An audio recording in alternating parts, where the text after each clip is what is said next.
አዎ አዎ እያበድኩ ነው። ገረመሽ? እና ራስሽን ችልሽ ማበድ ነው። እሱ ደግሞ ማለት ነው። ቆይ ግን ልጁ ምን አድርግ ነው የምትይው?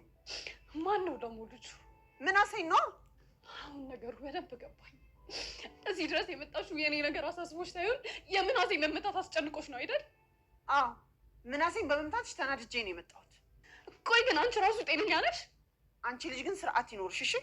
ከአንዱ ልጅሽ ሌላኛዋን ልጅሽን ስትለይ ትንሽ እንኳን ውስጥሽን አይከብድሽም?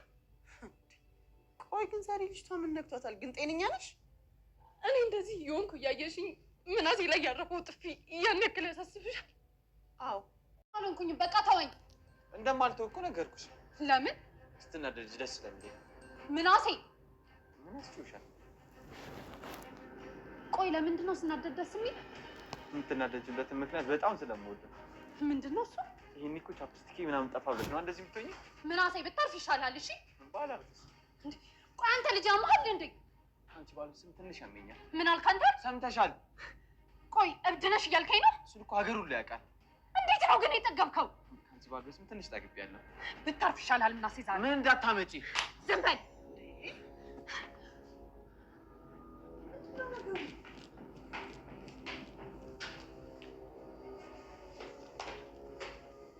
የኔ ልጅ ምን ሆናችሁ ነው?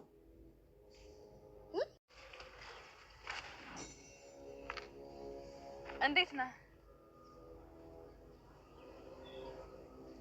እንዴ አንተ ነህ? አንተ ነህ? እና ምን ሆነሃል? ምን እንደሆንኩኝ ምን አውቃለሁ እባክሽ። ማለት ይሄ ውበትሽ እኮ ነው አፍዝዞ ያስቀረኝ። ሰላምታ አይቀርምም ታዲያ? አንቺንማ እንደዚህ አይደለም ሰላም ልሽ ማለት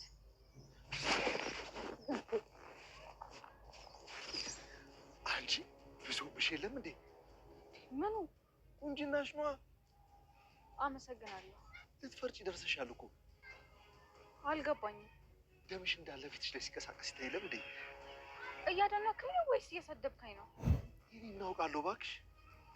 ይልቅ እንዴት ነህ? አለሁልሽ። አንቺ እንዴት ነሽ? እግዚአብሔር ይመስገን። እኔ የመጣሁበትን ልንገርና ልመለስ። መጀመሪያ ላመስግንሽ። ለምኑ? ከስንት ጊዜ በኋላ ስልኬ ላይ ስለደወልሽ ነዋ። ድሮም እኮ ደውዬልህ አላውቅም። ቢሆንም ዝም ብዬ ላመስግንሽ። አንተ ነህ። የመጣሁበትን ልንገርና ልመለስ። እሺ ምንድን ነው? ሰላምን ለምን ታስቸግራታለህ? አስቸገርኳት እንዴ? እና ጉድሽን ለቤተሰቦችሽ እነግርልሻለሁ ማለት ምን ማለት ነው? ምን ችግር አለው ብነግራቸው? አንተ ሰውዬ ሰላምዬን እኮ የሚበቃትን ያህል አሰቃይተሃታል። ምን አደረኳት? በአንተ ምክንያት እኮ ነው እስከ ማስወረድ ድረስ የደረሰችው። ታያት እባክሽ። አስገድጃት ሳይሆን ፈልጋ ነበር ያደረገችው። አንተ ነህ። ያለፈው አልፏል። በቃ ከህይወቷ ውጣ። እሺ እወጣለሁ፣ ግን ከህይወቷ የምወጣው በአንድ ነገር ከተስማማን ብቻ ነው። በምን? ከሰላም ህይወት ወጥቼ ወደ አንቺ ህይወት የምገባ ከሆነ አይኔን ሳላሽ እወጣለሁ። እሱ ደግሞ ምን ማለት ነው? አንቺ ፍቅረኛ የምትሆኝ ከሆነ ሰላም እተዋታለሁ። ምን አልክ አንተ? መቼ ነው? አንተነህ ከጠፋበት ተመልሶ እንግዲህ ሁላቸውንም እየበጠበጣቸው ይገኛል። የመጀመሪያ እንግዲህ ጉዳተኛ የሆነችው ማናት? ቤቲ ናት። ቤቲ በተደጋጋሚ አቶ መስፍን ጋር እየተገናኘች ስለሆነ እየተከታተለ ማስጠንቀቂያ እየሰጣት ነበር። እሷ ግን አንተ ትናንትን ያምጥቼን የቀጥሬ ዛሬ አንተ ልትከታተለኝና ልትቆጣጠረኝ አትችልም ብላ ብትቆጣውም እሱ ግን ለመጨረሻ ጊዜ ነው ማስጠንቀቂያ የሰጠውሽ። ከዚህ በኋላ ማታስተካከይ ከሆነ እጅ አቶ በቃሉ እናገራሉ ባለው መሰረት ሄዶ ተናግሯለኝ። እሱም በተደጋጋሚ እያገኘችው እንደሆነና ጭራሽ ከነ ሜላት ጋርም ለመገናኘት ቀጠሮ ይዛ እንደነበር፣ ነገር ግን እሱ ቀድሞ ስለተገኘ እንዳላገኛት የራሱን ነፃ ወጥቶ እንግዲህ እሷን ቤቲን አስጠቁሯታል ማለት ነው። በዚህ ምክንያት ቤት የጠረጠረችው ትልቁ ነገር አቶ በቃሉ ያውቆ የውሸት ተስፋ እየሰጠ ከጨዋታ ውጭ ሊያደርገኝ ነው የሚያደርግልኝ ያደርግልሻለሁ ብሎ ቃል የገባልኝን ሁሉ ሊያደርግልኝ ይችላል አውቆ ነው እያለች ስላሰበች በዛም መሰረት እንግዲህ በራሷ መንገድ እየሄደች ነበር። አሁን ላይ ግን አቶ በቃሉ ስለደረሰበትና እውነቱን ሄዶ ስለነገረው አንተነህ እሱ እንዲከታተላትና እያንዳንዱ የምታደርገውን እንቅስቃሴ በቁጥጥሯ ስር እንዲውል አድርጎታል ማለት ነው። በዚህ ምክንያት በጣም ተናዶ ሲያናግራት እኔ ሆን ብዬ ነው እንደዛ ያዳዩ ቀጠርኳቸው። ምክንያቱም ስለኛ ድርጅት መረጃ ሰጥቼ ከዛ በኋላ የሆነ በደንብ ከልባቸው ካመኑ በኋላ ነው ስራ መስራት ያቆሙ የፈለኩት እንጂ በጭራሽ እኔ እንደዛ አደረኩም። አንተነህ ደግሞ እንደዚህ የሚያደርገው እኔ እናንተን እንድንጋጭ ስለሚፈልግ ነው ብላ ማስተባበያ ሰጥታ ነበር። እሱ ግን ያው ያን ያክል አላመነበትም። እንደዛ ከሆነ አሁንም በተደጋጋሚ አገኘውና ስልክም ደውለሽ አገኘውና የምንሰራው ስራ አለን አላተኝ ቤቲ ማለት ነው። በዚህ ምክንያት ስለተጨናነቀች እህቷ ጽዮን ምን ሆነሽ ነው እያለች እየነገረቻት ነበር። እሷ ግን ያው ታናሿ ስለሆነች ቤተሰብ ስለሌላቸው ሁለታቸው ብቻ ስለሆነ ታላቅ ስለሆነች ኃላፊነት ስለሚሰማት አንቺ በዚህ ጉዳይ አትጨነቂ፣ እኔ ችግሮችን በራሴ ጊዜ እፈታለሁ፣ አንቺ ትምህርትሽ ላይ ብቻ ተኩሪ ስትላት እኔ ሕፃን ልጅ አይደለሁም ልረዳሽ እና ላግዝሽ እፈልጋለሁ ብትላትም ዝም ብለሽ አሁን ድርቅ አትበይ፣ አንቺ ትምህርትሽ ላይ ብቻ ትኩረት አድርጊ ብላታለች። እናም ድጋሚም ሲገናኙ አሁንም ተጨናንቃ ስላየቻት ነገረቻት። ማለት ካልነገርሽኝ ተነስቼ ሄዳለሁ ስትላት እሺ በቃ እነግርሻለሁ ብላ ስለ አቶ በቃሉ ነገረቻት ማለት ነው። እናም ያንቺንም ክፍያ ሊያቆም ይችላለኝ ከስራም ካባረረኝ ጎዳና ላይ እንወጣለን ብላ ታናሽቷን እየነገረቻት ነበር። እሷ ግን አንቺ ምንም ነገር ማድረግ አልቻልሽም፣ እኔ እኮ ብዙ ነገር ማድረግ እችል ነበር፣ አንቺ አስቆመሽኝ ነው እንጂ ብላ እሷም የተቻላትን መጠን ማለት አለቀውም አቶ በቃሉን እኔም እጋፈጠዋለሁ ብላ ትታ ትሄዳለች ጽዮን ማለት ነው። እሱ ግን በተደጋጋሚ አግኝተሽ ደውለሽ ስልክ አግኝተሽም ቢሆን መረጃውን ዘሽልኝ ብሎ ድጋሚ ስለቀጠራት፣ ነገር ግን አላገኘሁትም በጭራሽ ብላ ተመልሳ ስትመጣ አንቺ አውቀሽ እየሸወርሽኝ እያላገጥሽብኝ ነው፣ ስለዚህ ስራሽን በደንብ መስራት አለብሽ እና ድጋሚ እንዳምንሽ ከፈለሽ ስራሽን በደንብ ስሪ ብሎ በዚህ ተስማምተዋል ማለት ነው። በሌላ በኩል ቅዱስና ሰላም ታርቀው ነበር። ነገር ግን ታርቀው አንድ ቀን እንኳን አይደለም አንድ ደቂቃ እንኳን ሳይቆዩ በመሀላቸው አንተነህ ገብቶ ችግር ፈጥሮባቸዋል ማለት ነው። እንግዲህ በተደጋጋሚ ስልክም አይደውልም ነበር፣ ጠፍቶ ነበር ለረጅም ጊዜ። አሁን ላይ ግን ተመልሶ ስለመጣ ለሰላም ደውሎለት ነበር። የደወለበት ደቂቃ ደግሞ ከቅዱስ ጋር ቁማ እያወራች እና ታርቃ እሱ ጋር እየተነጋገረች ባለበት ሰዓት ነበር።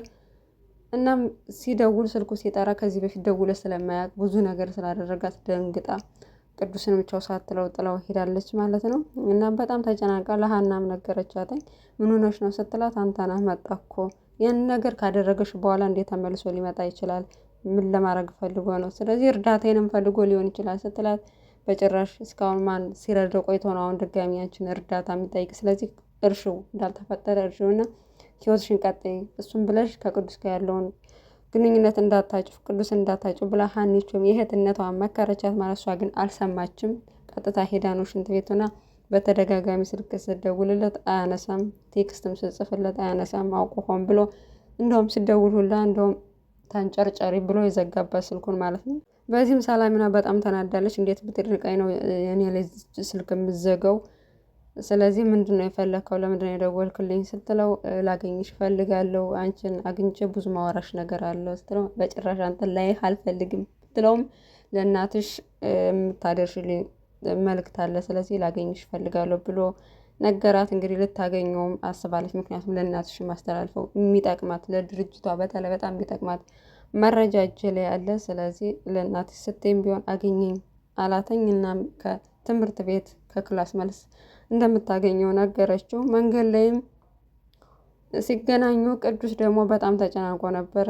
ተጨናንቆ ለእዝራ እየነገረው ነበር። ምክንያቱም ታርቀናል፣ እንደታረቅን ነግሬህ ነበር፣ ግን አሁን ላይ ስርቃት ትቀርበኛለች፣ ስቀርባት ደግሞ ትርቀኛለች፣ እኔ ምንም እየገባችኝ አይደለም ብሎ ሲያናግራት እና አንተነህ ሂደህ ማውራት ማናገር መቅረብ ያለብህ፣ ስለዚህ ሂድና አናግራት ብሎ አልሄድም መሄድ አልፈለግም ነበር፣ ግን እሱ ነው አስገዱ የላከው ማለት ነው።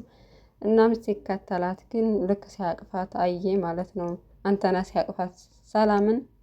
በዚህም እንግዲህ ያየው ማመን አልቻለም። በጣም ተናዷል በሰላሜና።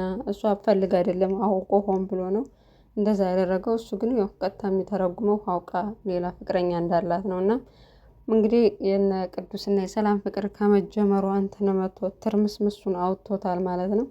ሀኒቾም እዝራ ሽማግሌ ልልክ ነው፣ ሽማግሌዎቹ ዝግጁ ናቸው፣ ስለዚህ ቤተሰቦችሽን ንገሪያቸው ቢላት፣ እሷ ግን ቤተሰቦቿ ሁሌ በጣም ጭንቀት ላይ ችግር ላይ ናቸው፣ ብዙ መፈታት ያለበት ችግር አለ ከመላከፈትና ዝግጁ ሲሆን እነግርሃለሁ ብለዋለች። አባትየውም በተደጋጋሚ እየጠየቀ ነው ያለው። እኔ አሁን ሁሉን ነገር ዝግጁ ነኝ፣ አንተም አልሆነው የለም ልጅ። ስለዚህ እሷን ፈቃደኛ ሲሆኑ ሽማግሌዎቹ ይላካሉ ነግሮታል ማለት ነው። ልጁም በጣም አባቱን እያመሰገነው ነው። ምክንያቱም ለእኔ ሁሉ ነገር ስላረክልኝ በጣም አመሰግናለሁ እያለው ይገኛል ማለት ነው።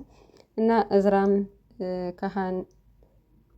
ከሀኒ ጋር ያለው ፍቅር ቀጥሏል። በዚህ ሳምንት በጣም ሰላም ናቸው። እስካሁን አልተጋጩም። ወደፊት እንደሚጋጩ ተስፋ እናደርጋለን።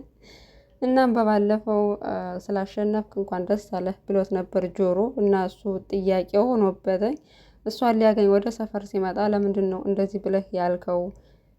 ምንድን ነው ያሸነፍኩት? ማንን ነው ያሸነፍኩት የሚለው ጥያቄ ሆኖብኛል ሲለው ማሸነፍ ደግሞ ከመቼ ነው ጭንቀትና ጥያቄ የሚሆነው?